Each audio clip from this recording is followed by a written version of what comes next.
ایمان کا تقاضا یہی ہے، ہمارے پاس تو بہرحال تم کو آنا ہے۔ ہماری غیرت کا تقاضا، تمہاری بندگی کا تقاضا یہ ہے کہ اس معاملے میں ذرہ برابر تمہاری کوئی کمی نہ ہونا چاہیے۔ یہ کفر کرو اس کا،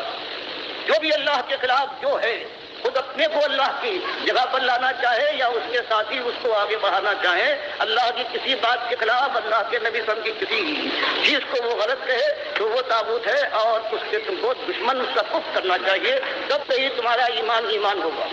اور اگر کہیں تم نے ان طاغوت کے ساتھ کوئی رعایت کی تو اس کے بعد تم کافر ہو۔ سن لو، والذین کفروا اولیاءہم الطاغوت، جو اللہ کے خلاف بات کہنے والے، پرچار کرنے والے ہیں، ان کو اپنا ولی اور حامی اور ناصر اور رحمت اللہ علیہ اور امام بنائے۔ مالک فرماتا ہے یہ صرف کافر ہو سکتے ہیں کہ جو ایسے لوگوں کو اپنا اولیاء بنائے، اپنا ولی بنائے طاغوت کو۔ یہ ڈاکٹر مسعود الدین عثمانی رحمۃ اللہ علیہ کی آواز ہے۔ پوری زندگی ڈاکٹر صاحب طاغوت کے کفر میں جنگ لڑتے رہیں، اس کا کفر کرتے رہیں، اور یہ اس صدی کا گویا بہت بڑا واقعہ پیش آیا۔ اللہ کے بندو، ایک عالم دین نے آ کے تمہیں آئینہ دکھایا ہے کہ جس تاریخ پر تمہیں ناز ہے یہ سیاہ ہے تمہارے اکابرین، صوفی ہوں، عبدالقادر جیلانی ہوں، محی الدین چشتی ہوں، ابن عربی ہوں، ابراہیم ادم ہوں، جتنے یہ گزرے ہیں، مجدد الثانی ہوں، شاہ ولی اللہ کا پورا خاندان ہو، شاہ اسماعیل جس کو شہید، اور یہ سارے کے سارے دیوبندی، بریلوی، اہل حدیث، سلفی، ان کے عقیدے برباد ہیں اور قرآن کا انکار کرتے رہے ہیں۔ احمد بن حنبل سے یہ معاملہ شروع ہوا۔ عود روح فی القبر کا عقیدہ کہ روح اس جسم میں واپس آ جاتی ہے، مردہ سننا شروع ہو جاتا ہے۔ اسماء موتا یا حیات النبی فی القبر کا عقیدہ یہ شرک کی جڑ ہے، اور اس کے بعد ابن تیمیہ نے اس کو آگے بڑھایا، ابن قیم نے، ابن حجر عسقلانی نے، امام نووی نے، اعلیٰ حضرت ربو الاعلیٰ، سارے اسی میں لگے ہوئے ہیں، ڈاکٹر اسرار۔ اور ابھی یہ آج کل یہ جو بہت ایکٹیو ہے رافضی مرزا علی انجینئر، یہ طاغوت کا حمایتی، کہتا ہے بزرگوں کو کچھ نہ کہو، ان کا شرک بھی کئی دفعہ واضح کرتا ہے، اور پھر کہتا ہے کہ ان کے بارے میں حسن ظن رکھنا ہے، کیا پتہ مرنے سے پہلے یا مرنے کے بعد پتہ نہیں توبہ کر لیو۔ حتیٰ کہ یہاں تک کہتا ہے کہ چونکہ کلمہ پڑھنے والا نہیں، اس کے بعد چادریں چڑھائے، عرس کرے، میلے کرے، یاری مدد کے نعرے لگائے،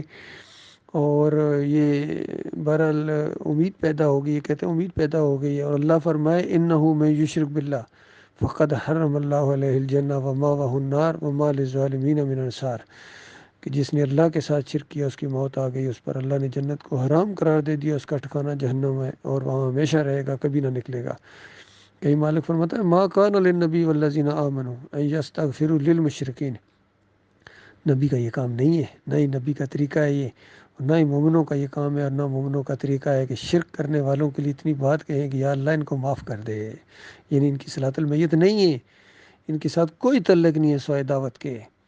تو یہ علی انجینئر کہتا ہے میں سب کے پیچھے نمازیں پڑھتا ہوں، یہ دلدل کے پجاری ہوں، گھوڑے کے پجاری،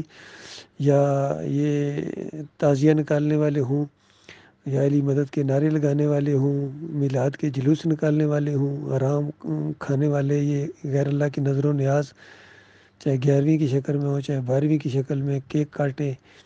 اور یہ چادریں چڑھائیں، دیگیں چڑھائیں داتا کی، اپنے حساب سے داتا بنائے ہوئے انہوں نے، سب کہتا ہے سب مسلمان ہیں، کہتا ہے میں سب کے پیچھے نمازیں پڑھتا ہوں اور میں ان کی مساجد میں جا کے چندے دیتا ہوں، پھر بھی نہیں خوش ہوتے ہو میرے سے، اور یہ تم سے کبھی نہیں خوش ہوں گے، ان کو خوش کرنے کے چکروں سے نکلو، ایمان خالص کی طرف آؤ، توحید کا اصل پیغام بلند کرو، اعلان کرو اللہ کی وحدانیت کا، اور بالکل بغیر کسی کی پرواہ کیے، بغیر کسی سے ڈرے اپنے مالک اور خالق کا یہ حکم ہے، اور یہ طاغوت کا کفر کرنا، اور انہی اصولوں کے تحت محمد حنیف کا کفر کیا گیا ہے جو اس جماعت کے امیر بنائے گئے تھے۔ یہ ہے وہ دعوت، یہ ہے وہ دعوت کہ جس کی بنیاد تھی کفر بالطاغوت، جس نے بھی اپنی بات چلائی اللہ کے مقابلے میں، تو محمد حنیف نے جب اللہ کے مقابلے میں اپنی بات چلائی تو ہم نے اس کا بھی کفر کیا ہے۔ کیا نعمت ہمارے حصے میں آئی ہے، کتنا ہمارے مالک کا احسان ہے ہمارے اوپر، کیونکہ ہم بہت قریب تھے، بڑی محبت تھی، لیکن یہ جو واقعہ پیش آیا کہ اللہ سے بھی آگے تو نہیں ہے نا، کیا جماعت اس لیے بنائی تھی کہ اللہ کا مقابلہ کیا جائے گا، امیر اس لیے بنایا تھا کہ اللہ کا مقابلہ کیا جائے گا، اللہ کے مقابلے میں اس کی بات مانی جائے گی، جماعت کے لوگوں اگر تم نے اس کی بات مانی ہے، اس کو امیر مانا ہے، ابھی تک شرک کے باوجود 2-3 شرک اس کے اندر اور آ گئے ہیں، پھر بھی تم نے اس کو اپنا لیڈر مانا ہے، امام مانا ہے، اپنا امیر مانتے ہو، تو یاد رکھنا اللہ کے دین کے ساتھ تمہارا کوئی تعلق نہیں۔ اللہ کی کتاب تمہارے اوپر کفر کا فتویٰ لگاتی ہے۔ مالک فرماتا ہے والذین کفروا اولیاءہم الطاغوت، جو ان طاغوتوں کو اپنا امیر بنائیں، اپنا لیڈر بنائیں، اپنا امام بنائیں، ان کے پیچھے نمازیں پڑھیں، ان کی عزت کریں، عقیدت رکھیں ان سے، مالک فرماتا ہے کافر یہ کام کر سکتا ہے، مومن نہیں کر سکتا ہے۔ تو ایسے سارے لوگ جو ان کے پیچھے چلیں، اللہ ان کو کافر کہتا ہے۔ مالک فرماتا ہے یہ جہنم میں رہنے والے لوگ ہیں، یہ پیچھے چلنے والے، آگے والا تو طاغوت ہے ہی جہنمی، پیچھے چلنے والے فرمایا یہ جہنم کے اندر رہیں گے، جس کے اندر ہمیشہ رہیں گے، ہمیشہ۔ اللہ ان کو کیسا ان کا حوصلہ ہے، ہمیشہ کی آگ کے اندر ان کو رہنا منظور ہے، لیکن یہ اللہ کو سجدہ ماننے کے لیے تیار نہیں ہے، اللہ کو سجدہ کرنے کے لیے تیار نہیں ہے، اور بس کہتے ہیں ایک سجدہ اور بیچ میں ملا دو یوسف علیہ السلام کو، نہیں ہے، نہیں ہے، نہیں یوسف علیہ السلام کو سجدہ ہوا ہے، وہ شکر گزاری کا سجدہ تھا جو اللہ کو ہوا تھا۔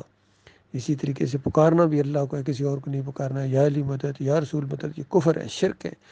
یا غوث مدد عبد القادر جیلانی کو پکارنا، یہ صوفیوں کو پکارنا تو جہالت کی انتہا ہے، کیونکہ یہ تو ان کی تو مسلمانی ثابت نہیں ہے۔ باقی جو نیک لوگ ہیں، اصلی اولیاء اللہ ہیں، انبیاء ہیں، ان کو پکارنا بھی شرک ہے۔ ان کا واسطہ وسیلہ، ان کے نظر و نیاز، ان کی پکاریں، ان کے رکوع اور سجدے، یہ اللہ کے دین کا انکار ہے۔ اس کائنات کو اللہ تعالیٰ نے اپنی توحید کے لیے بنایا۔ اللہ کے بندو، میرے پیارے بھائیوں، پیچھے نہ ہٹو ایمان سے، اس ایمان کے لیے جان دے دو، اپنی جان بھی چلی جائے تو بالکل پرواہ نہ کرو۔ کسی طاغوت کے لیے ہمارے دلوں کے اندر ذرہ بال برابر ہمارے لیے کوئی مقام نہیں ہے۔ یہ ان کو امام ماننا تو بڑے دور کی بات، یہ مقتدی بننے کے لائق نہیں ہے، پیچھے چلنے کے لائق نہیں ہے، جب تک یہ توبہ نہ کریں۔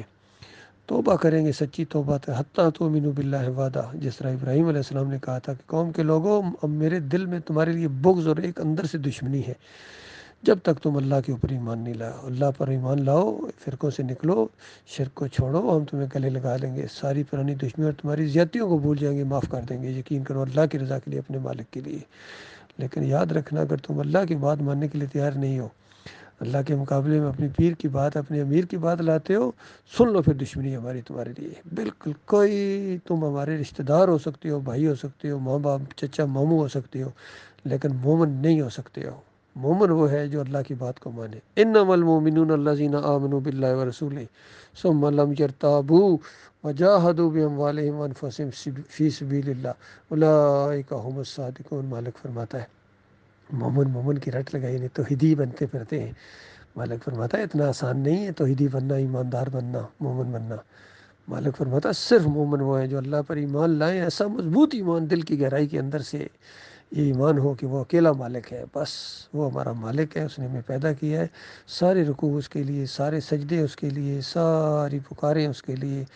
تقویٰ اس کے لیے، بھروسہ اس پر، اعتماد اس پر، حسبی اللہ ونعم الوکیل، بہترین کارساز ہے، وہ ہمارا مالک ہے، رب ہے، ہمیں اس سے محبت ہے۔ اور پھر اس کے بعد رسول صلی اللہ علیہ وآلہ وسلم کے اوپر ایمان لائے کہ وہ اللہ کے رسول ہیں، اللہ کے ذات کے ٹکڑے نہیں ہیں، داتا تذکیر مشکل کشا اور جولیاں بھرنے والے نہیں ہیں، رسول ہیں۔ ان کا جو مقام ہے ایمان کی وجہ سے ہے، توحید کی وجہ سے ہے، سب سے زیادہ انہوں نے تکلیفیں اٹھائی ہیں، اس وجہ سے ان کا مقام ہے اللہ کے ہاں۔ اور اس کے بعد مالک فرماتا ہے ایسے مومن جو اٹھیں، اپنی جان اور مال سے اللہ کے راستے میں جہاد کریں، پہلے سمجھائیں، سمجھتے ہیں تو ٹھیک ہے نا، تو پھر اس کے بعد للکاریں ان سارے طاغوت کے پجاریوں کو، اور پھر اپنی جان اور مال کو پیش کریں، ان کے جھنڈے جو بلند ہر طرف نظر آتے ہیں ان کو نیچے کرو، اور پھر بیچ میں اللہ کا جھنڈا بلند کرو۔ یہ نہیں کہ ان کفر و شرک کے جھنڈے بلند اور بیچ میں ایک اللہ کا جھنڈا بلند کر دو، نہ، اللہ کا جھنڈا بلند کرو، اس کی تکبیر کا اعلان کرو، اور باقی سارے ان جھنڈوں کو نیچے کرنے کے لیے ایڑی چوٹی کا زور لگا دو، ان پر تھوکنا بھی گوارا نہیں کرو، ان درگاہوں کے اوپر، ان مندروں اور مزاروں کے اوپر، ان پیروں اور عرس اور میلوں کے اوپر، اور جمہوریت کا مشرکانہ نظام ہمارے جوتی کے نوک کے لائق بھی نہیں ہے۔ ہم سب کو انشاءاللہ کلا کما کر دیں گے اللہ کا جب دین غالب ہوگا، نہ کوئی داتا دستگیر رہیں گے، اور نہ کوئی عرس اور میلے رہیں گے، اور نہ اور پیری مریدی رہے گی، نہ جمہوریت رہے گی، نہ یہ قبے اور مزار رہیں گے، نہ بت رہیں گے، مورتیاں، سب کو گراؤنڈ کیا جائے گا انشاءاللہ اللہ کی مدد سے۔ یہ ہے ایمان اللہ کے بندو، اس کے لیے ہم کوشش کر رہے ہیں الحمدللہ۔